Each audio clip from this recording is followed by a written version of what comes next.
Hello everyone, welcome to my channel. In this video we are going to talk about new exciting segment history of cricket.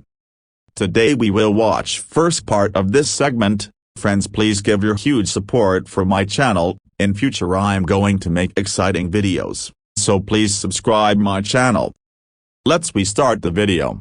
The sport of cricket has a known history beginning in the late 16th century. Having originated in southeast England, it became an established sport in the country in the 18th century and developed globally in the 19th and 20th centuries. International matches have been played since the 19th century and formal test cricket matches are considered to date from 1877. Cricket is the world's second most popular spectator sport after association football, soccer. Internationally, cricket is governed by the International Cricket Council, ICC, which has over 100 countries and territories in membership, although only 12 currently play test cricket. The game's rules are defined in the laws of cricket. The game has various formats, ranging from one-day cricket played over a few hours to test matches which can last up to 5 days. Origin of cricket. Cricket was created during Saxon or Norman times by children living in the Weald, an area of dense woodlands and clearings in southeast England that lies across Kent and Sussex. The first definite written reference is from the end of the 16th century. There have been several speculations about the game's origins, including some that it was created in France or Flanders. The earliest of these speculative references is from 1300 and concerns the future King Edward II playing at Creag and other games in both Westminster and Newenden. It has been suggested that Creag was an Old English word for cricket, but expert opinion is that it was an early spelling of Craig, meaning fun and games in general. It is generally believed that cricket survived as a children's game for many generations before it was increasingly taken up by adults around the beginning of the 17th century. Possibly cricket was derived from bowls, assuming bowls is the older sport, by the intervention of a batsman trying to stop the ball from reaching its target by hitting it away. Playing on sheep grazed land or in clearings, the original implements may have been a matted lump of sheep's wool, or even a stone or a small lump of wood, as the ball, a stick or a crook or another farm tool as the bat, and a stool or a tree stump or a gate, for example, a wicket gate,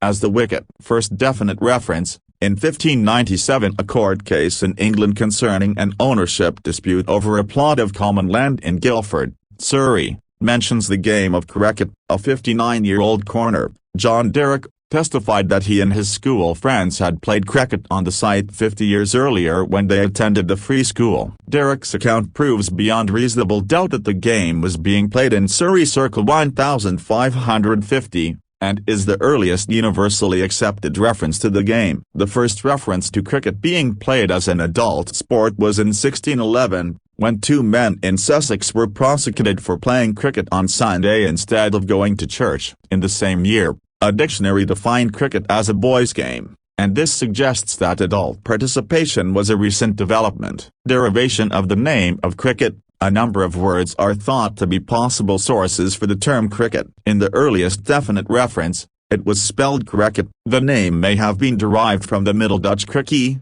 meaning a stick, or the Old English crike or christ, meaning a crutch or staff, or the French word crique, meaning a wooden post. The Middle Dutch word krikstoel means a long low stool used for kneeling in church. This resembled the long low wicket with two stumps used in early cricket. According to Heiner Gillmeister, a European language expert of the University of Bonn, cricket derives from the Middle Dutch phrase for hockey, meta, cricketsen, that is, with the stick chase. It is more likely that the terminology of cricket was based on words in use in southeast England at the time and, given trade connections with the county of Flanders, especially in the 15th century when it belonged to the Duchy of Burgundy, many Middle Dutch words found their way into Southern English dialects. The Commonwealth. After the Civil War ended in 1648, the new Puritan government clamped down on unlawful assemblies, in particular the more raucous sports such as football. Their laws also demanded a stricter observance of the Sabbath than there had been previously. As the Sabbath was the only free time available to the lower classes,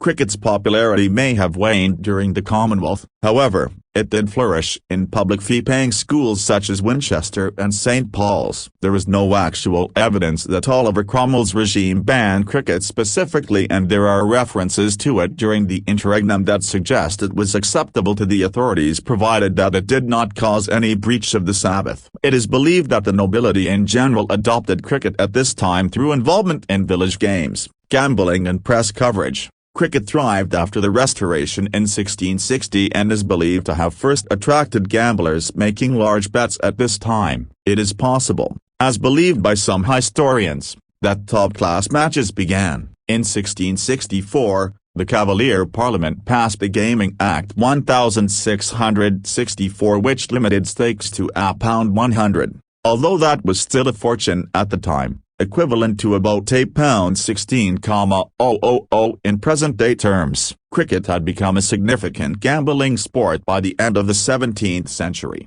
as evidenced in 1697 by a newspaper report of a great match played in Sussex, which was 11-a-side and played for high stakes of 50 guineas a side. With freedom of the press having been granted in 1696, cricket for the first time could be reported in the newspapers. But it was a long time before the newspaper industry adopted sufficiently to provide frequent, let alone comprehensive, coverage of the game. During the first half of the 18th century, press reports tended to focus on the betting rather than on the play. Okay friends, now I end this video. We will meet in next video. If you like this video, please hit the like button. Be safe, be happy,